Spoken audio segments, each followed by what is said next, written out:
Ating talakayin ang pinagmulan at kasaysayan ng ancestral houses sa Kabadbaran, Agusan del Norte para maihatid sa inyo kahit konting kaalaman man lang. Pero bago natin ipagpatuloy ang video ito, aming pasasalamatan ang mga nanood, lalo na sa mga subscribers ng Max and Matt Vlog. At kung hindi ka pa nakapag-subscribe, please click subscribe, like, and share para updated ka sa aming YouTube channel.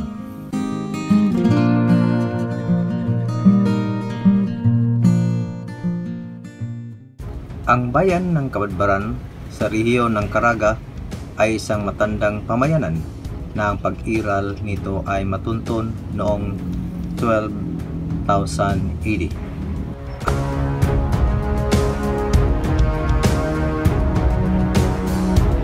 Ang magabakas ng pagkakaroon ng ika-12 na siglo, mga nayon ay nakikita sa kahabaan ng mga sinaunang daluyan ng tubig, kasabay ng mga lumang archaeological site sa Butuan City. Ang mga artifact mula sa pre-Spanish village na ito, tulad ng Chinese ceramics na ginawa noong ika-15 hanggang ika-16 na siglo, ay umiral din.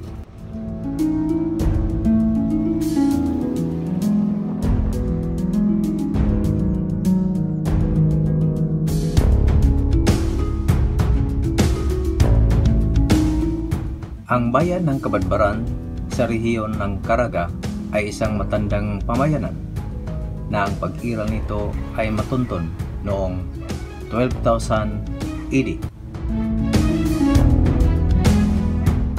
Ang mga talaan ng archival ay nagpakita na ang Kabadbaran ay unang nabanggit sa kasaysayan bilang isang maliit na nayon na pinili ng mga otoridad ng Espanya upang maging isang bagong pagbawas na tinawag nilang La Reunion de Kabadbaran noong 1867.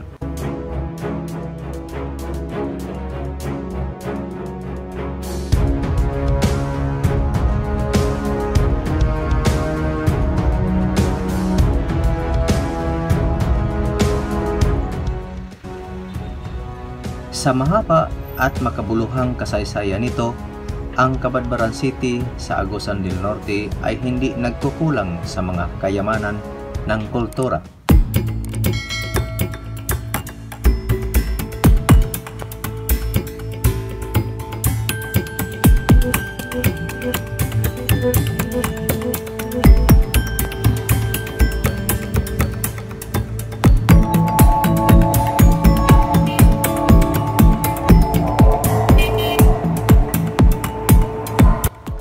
Unang ipapakita natin ang Paduganan Ancestral House. Ito ay matatagpuan sa kanto ng A.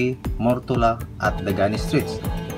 At ito naman ang Dagani Alboro Ancestral House na ngayon ay Casa Alboro na nasa corner A. Mortola at Dagani Street, Kabadbaran City sa Agusan del Norte. Ang Ancestral House ay sumailalim sa ilang facelifting para sa tirahan at komersyal na paggamit, ngunit isang malaking bahagi ng orihinal na bahay ay napanatili. At ang Mortola Ancestral House ay parehong nasa A. Mortola at Dagani Street, na ang bahay na ito ay itinayo ni Don Adolfo Cabrera Mortola para sa kanyang asawa na si Eufemia Dagani.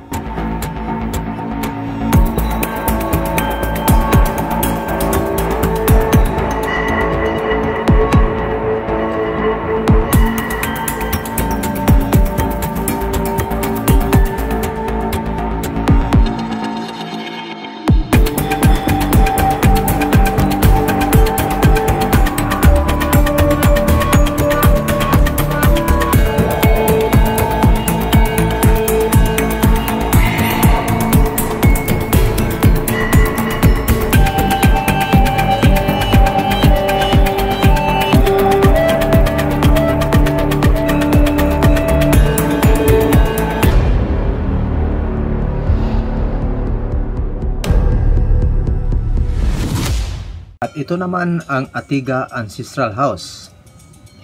Dito ako napamangha sa 120 years old na ancestral house.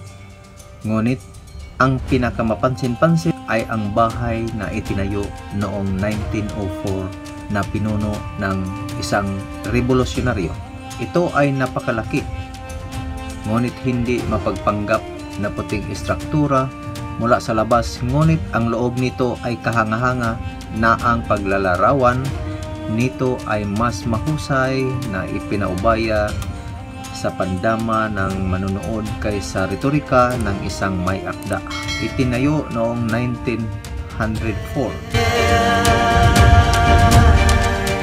Ang Atiga House ay tahanan ng pamilya na nagmula sa prailing Espanyol na si Padre Pedro Garcia. Itinayo ito ng isang revolusyonaryong pinuno na nagngangalang Don Andres Atiga. Ito ay orihinal na isang L na hugis na bahay, ngunit sumunod na mga henerasyon at habang lumalaki ang pamilya, ang mga silid o mga pakpak at idinagdag na lumaki sa 36 na silid at isang harden, kabilang ang inilarawang bilang isang bahay sa loob ng isang silid. Ang interior ay pinaghalong Filipino, Chinese at European style na nagpapahiwatig ng paglipas ng panahon o kagustuhan ng mga may-ari.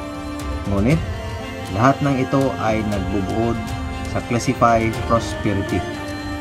Ang bahay na ninuno ng mga Atiga ay hindi lamang isang imbakan ng mga mayaman kultura, kundi tahanan ng mga magaganda at mahuhusay at kahangahangang kalalakihan at kababaihan na sa nakaraan at kasalukuyang mga henerasyon.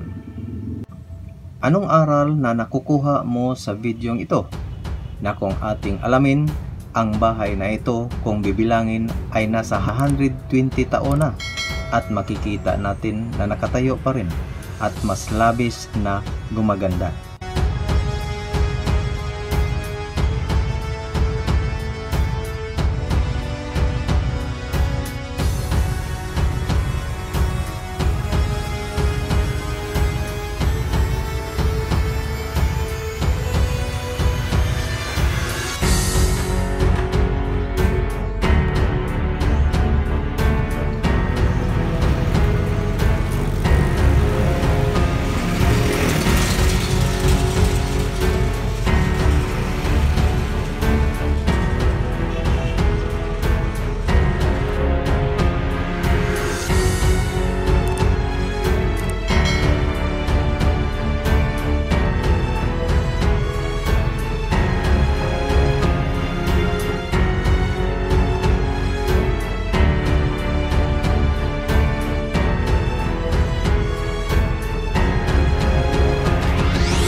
Kung nagustuhan ninyo ang video ito, huwag kalimutang mag-subscribe, like, share, and of course, hit na rin ang notification bell para updated ka sa Max and Matt Vlog YouTube channel.